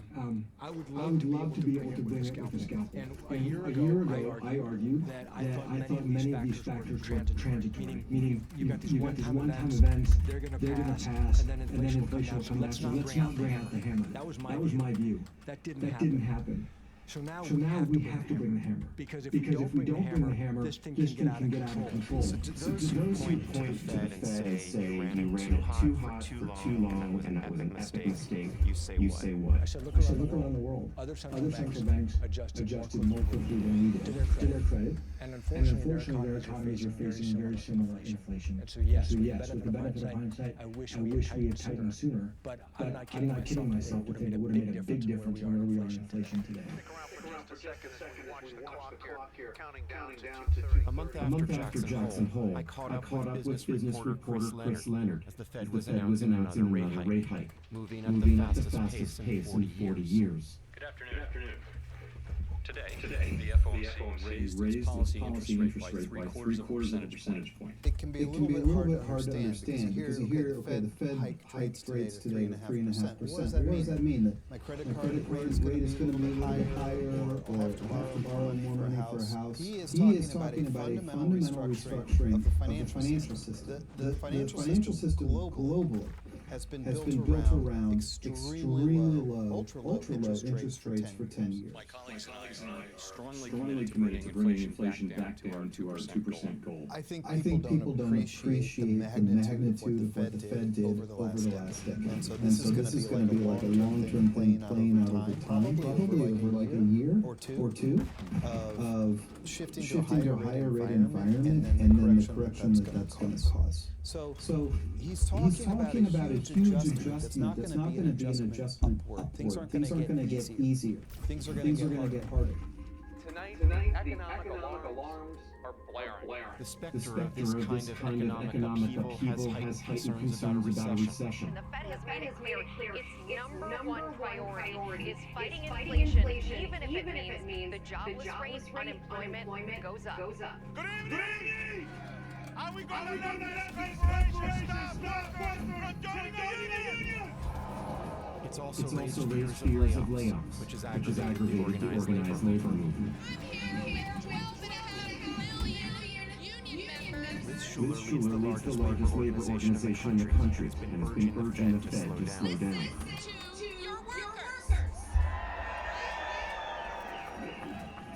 We met with Chairman Powell and 6 Board of Governors, because I think the Fed doesn't often get to hear from actual working people and how they're seeing the economy.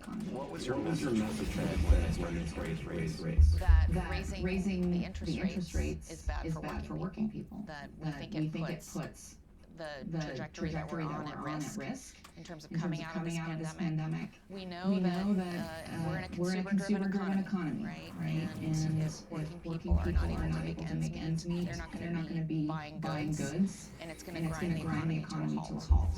We can't take aggressive moves that are going to throw people out of work and basically balance the economy on the backs of working people. But I mean, the Fed is tasked with controlling inflation, and inflation is definitely bad for working people. So why advocate for the Fed to take its foot off the pedal? Well, because the interest rate hikes they were implementing were happening quickly, and we thought it was happening too fast. And also, though, their tools aren't necessarily going to impact the things like gas prices and food prices, which is what most working people are worried about. The Fed doesn't ever want to say this out loud, but their goal is quite literally to make businesses not want to hire people, or to get businesses actually to lay people off. The Fed has estimated that the unemployment rate under